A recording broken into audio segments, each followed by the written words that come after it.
የካቲት 5 ዕለተ ሐሙስ የማለዳ ጸሎት።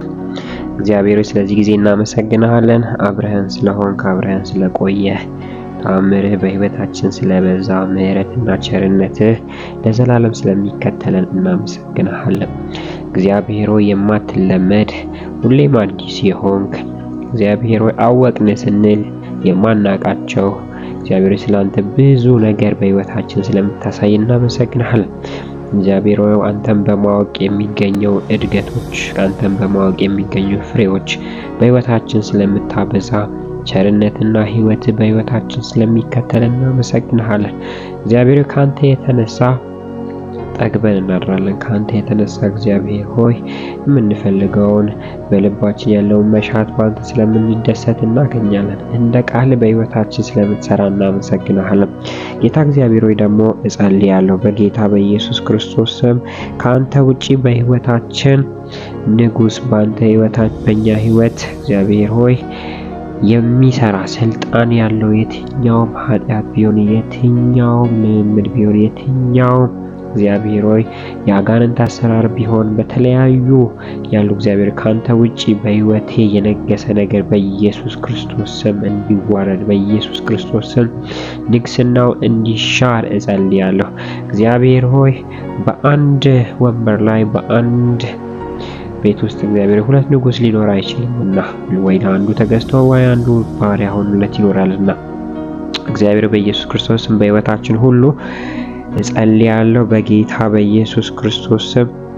አባት ሆይ አንተ ብቻ በእኛ ላይ እንድትነግስ፣ አንተ ብቻ በላያችን ላይ እንድትሰራ ስልጣንና ኃይል ያለ አንተ ብቻ በሕይወታችን እንድትሆን እንጸልያለን። ቃል ሲናገር እንደዚህ ይላልና መዝሙረ ዳዊት ምዕራፍ 2 ከቁጥር 1 ሕዝቦች ለምን ያሴራሉ? ሰዎችስ ለምን ከንቱ ነገር ያውጠነጥናሉ? የምድር ነገስታት ተነሱ፣ ገዢዎችም በእግዚአብሔርና በመሲሁ ላይ ሊመክሩ ተሰበሰቡ። ሰንሰለታቸውን እንበጥስ፣ የእግር ብረታቸውንም አውልቀን እንጣል። በሰማይ ዙፋን ላይ የተቀመጠው ይስቃል፣ ጌታም ይሳለቅባቸዋል። ከዚያም በቁጣው ይናገራቸዋል፣ በመዓቱም ያስደነግጣቸዋል። ደግሞም እኔ ግን በተቀደሰው ተራራዬ ላይ በጽዮን ላይ የራሴን ንጉስ ሾምኩ ይላል ጌታ እግዚአብሔር በኢየሱስ ክርስቶስ። በተቀደሰው ተራራችን ላይ እግዚአብሔር በኢየሱስ ክርስቶስ አንተ ብቻ እንድትነግስ፣ አንተ ብቻ በላያችን ላይ እንድትቀመጥ ጌታ እግዚአብሔር የሕይወታችን ክፍል ላይ የማትገዛው እንዳይኖር አንተ እግዚአብሔር የማትገባበት የሕይወታችን አካል እስከማይኖር ድረስ እግዚአብሔር በኢየሱስ ክርስቶስም በሕይወታችን ሁሉ እንድትነግስ በሕይወታችን ሙሉ እንድትሰራ እግዚአብሔር ሆይ የማትገባበት የሕይወታችን አካል የማትገዛው ወይም ደግሞ አንተ ያልተሾምኩበት የሕይወታችን ክፍል እግዚአብሔር በኢየሱስ ክርስቶስ እስከማይኖር ድረስ ሙሉ ለሙሉ እንድትቆጣጠር እንጸልያለን። እግዚአብሔር ሆይ ግማሽ ሕይወታችንን ለአንተ ግማሽ ሕይወታችንን ደግሞ ለራሳችን የምናደርግበት ዘመን ያብቃ።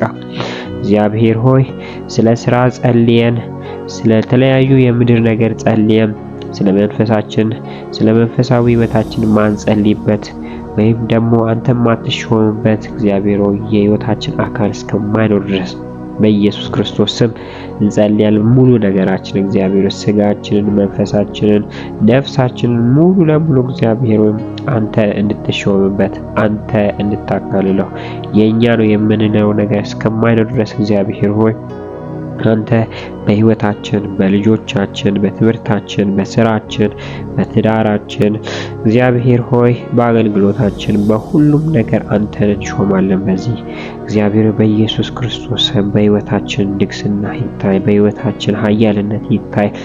በሕይወታችን አንተ ብቻ ስትገዛን እግዚአብሔር ሆይ ጠላት አይጠቀምበትም እንዳልክ ባሪያዬ ዳዊትን አገኘሁት፣ ከቅዱሱ ዘይት ቀባሁት፣ ባሪያም አይጠቀምበትም እንዳልክ እግዚአብሔር በኢየሱስ ክርስቶስ እንጸልያለን። ኃይል በውስጣችን ይጠንክር፣ ኃይል በውስጣችን እየጨመረ ይሂድ። እግዚአብሔር ሆይ ያልገዛኸው የሕይወታችን ክፍል እንዳካለ ያልሰጠን የሕይወታችን ክፍል እንዳትነካው የከለከልን የህይወታችን ክፍል ካለ በዚህ ጸሎት በኢየሱስ ክርስቶስ ወደ አንተ እናቀርባለን። በኢየሱስ ክርስቶስ ስም ነፍሳችንን፣ መንፈሳችንን፣ ሰውነታችንን፣ እግዚአብሔር ስጋችንን ወደ አንተ እናቀርባለን። ሙሉ ህይወታችንን ተቆጣጠረው፣ በኃይል ተቆጣጠረው፣ በስልጣን ተቆጣጠረው። እግዚአብሔር ሆይ ኃይል በላያችን ላይ ይቀመጥ፣ መንፈስ በላያችን ላይ ይስፈን። ከቅዱሱ ቅባት ተካፍላችኋል እንደተባልን እግዚአብሔር ሆይ ቅባት በላያችን ላይ መስራት ይጀምር። መንፈስ በላያችን ላይ መቀመጥ ይጀምር። ኃይል እኛ ላይ ይስራ።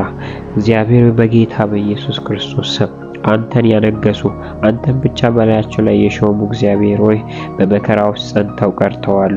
እነ ዳንኤል ላንተ ብቻ ብለው በመቆየት እግዚአብሔር ከሞት ተርፈዋል። እንቆቅልሽን ለመፍታት ችለዋል። በመላእክት ፊት እንኳን እግዚአብሔር መላእክቶች ሲመጡ በፍጥነት እየተላኩ እግዚአብሔር ሆይ የተወደድክ ዳንኤል እያሉ መልስን ሲያመጡ አይተናል። እግዚአብሔር በኢየሱስ ክርስቶስ ስም አንተ ብቻ በሕይወታችን ንገስ። አንተን የማያነግስ ኃጢአት በኢየሱስ ክርስቶስ ከሕይወታችን ይውጣ። አንተን የማያነግስ እግዚአብሔር ሆይ ልምምድ ከሕይወታችን ይውጣ።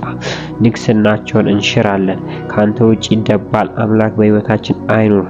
በከንፈር ብቻ እግዚአብሔር ሳይሆን በልባችንም አንተ ብቻ ንገስ።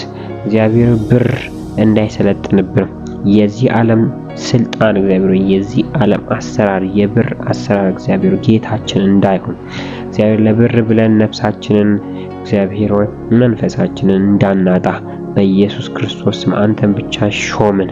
እግዚአብሔር በሕይወታችን ኃይል ያለው ስልጣን ያለው ልንሰግድለትና ልንታዘዝለት የሚገባው አንተ ነህና ይህን እንድታረግ በኢየሱስ ክርስቶስ ስም እንሾማለን። ይህንን እንድታረግ እናመሰግናለን በጌታ በኢየሱስ ክርስቶስ ስም አሜን።